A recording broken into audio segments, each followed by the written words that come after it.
Malaysian Vape Reviews. Hello guys, I'm Joe from Malaysian Vape Reviews, and what do we have here today? The X1 from Jemit Designs. I believe that is the new name for it, Jemit Designs. It has been quite some time for me to search for this mod to review it. Lovely. So another disclaimer, this is not mine. I borrowed it from a friend of mine. He's a very nice guy. And like I've said, I've spent quite some time trying to get my hands on this mod. And I finally did it. Yeah! So let's dive down to the close-ups. See you guys over there.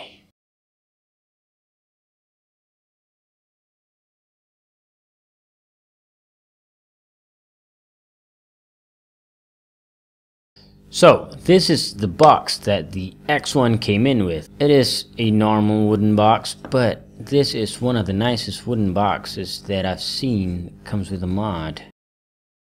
In my opinion, that is.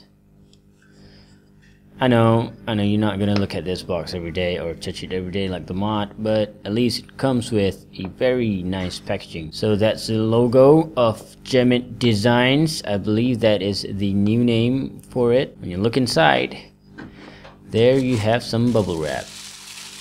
The mod comes with the bubble wrap, so the owner keeps the bubble wrap in place so that if he wants to sell it, still got it. So that's the box. And here's the X1 by Jemit itself. As you can see, this black thingy, it's not wood. I was told that this is an aluminum piece. And here is the front side of the mod. The button, the logo, the screen, up and down button, and the serial number. This one is 074. It belongs to a friend of mine, of course. So the buttons, these are custom made. He did not use the pre-made buttons like some of the DNA mods. He custom made these. So it is real flush, as you guys can see. It's quite flush with the body, all of the buttons. So the buttons are sitting inside that housing. It's quite flush. And here's the look of the up and down button. It's got that clicky feel to it, as you guys can hear. And the logo is laser engraved. That is quite nice. Here's the top cap. I do believe that Jemit does make a hybrid connection for this one, but the unit that I'm reviewing doesn't have that one. So it'll be just this normal 510 top cap. This top cap is removable, and this is 22 millimeters in diameter. So those 23 mils atomizers will not fit as flush as you want it to be, but like I've said, there's a hybrid connection for it, so it solves the problem, I guess. This is the 510 top cap.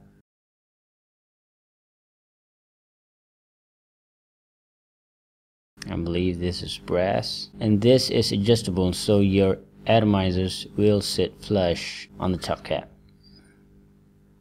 After you've taken out that top cap, this is the inside of it. That is a springy brass plate, so that you'll make connection with this brass screw. Quite springy. And here's the bottom side of the mod. There's two screws and also this brass battery cover. And here's the brass battery cover. As you guys can see, you cannot really fit a coin in there. So what I'll do is I'll just use my fingers. Just twist it, keep on twisting it. Because whenever you put your batteries in them and you want it to secure your batteries, just take a screwdriver and secure it like that, because this is adjustable. As you guys can see, it goes up, it goes down. And that is the venting hole. And that is what is inside the battery tube. As you guys can see, I need to bump my ISO so it's overexposed on the outside. That appears to be a brass plate for the connection for the batteries. So that wraps up the close-up for the X1. Oh, such a beauty. It's real small too.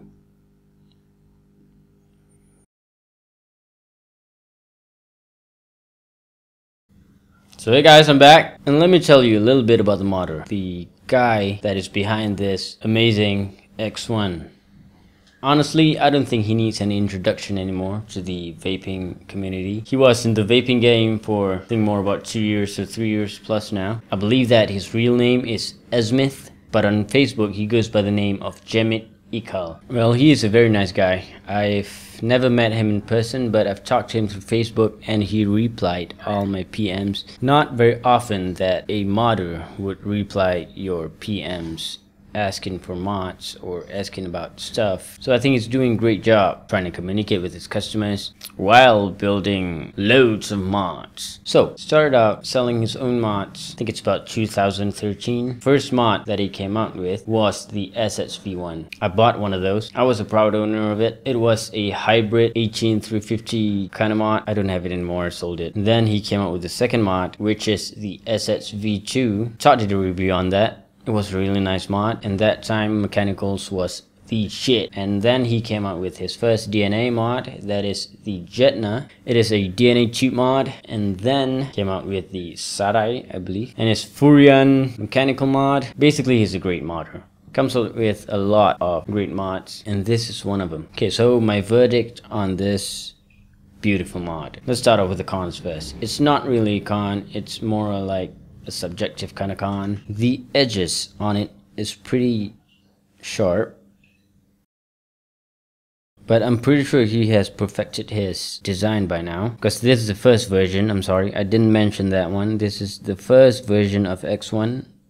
Fits in the DNA 30, and also the 510 top cap is 22 millimeters. So if you wanted to put in a 23 millimeter Addy, it wouldn't fit as flush as a 22mm atomizer. But he did come out with a hybrid connector on this one, so I guess that pretty much solves it. Solves the 22mm problem.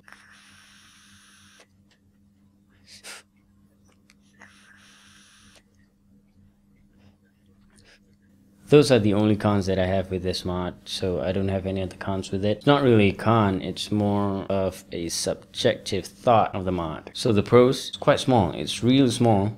I think it's comparable to the VaporShock RDNA. It's really small. I've put out the specifications so you guys can see how small it is. And of course it's built really solid. Real solidly. This is so solid. Fuck. And the button, he didn't use any of those ready-made button, I must say, like some of the mods. He customized the button himself, and it works really nicely. I think whenever I push the button, it goes in, and it's real comfortable. And of course it is a DNA board, so it vapes like any other DNA mods. And the 510 top cap won't make you leave any scratches on the top of your device. We're gonna get it, how much is it gonna cost you? The version 1 retails, without the hybrid connector that is, retails at 950 ringgit Malaysia. That is equivalent to 262 US dollars. And the Stabwood version, the newer version that is, retails at 1,250 ringgit Malaysia, and that is equivalent to 345 US dollars. Not too shabby, huh? Not too shabby. So do I like it? Of course I do. That's a fucking stupid question. So thank you guys for watching. Thank you so much for watching. And I hope to see you guys again soon. Bye bye.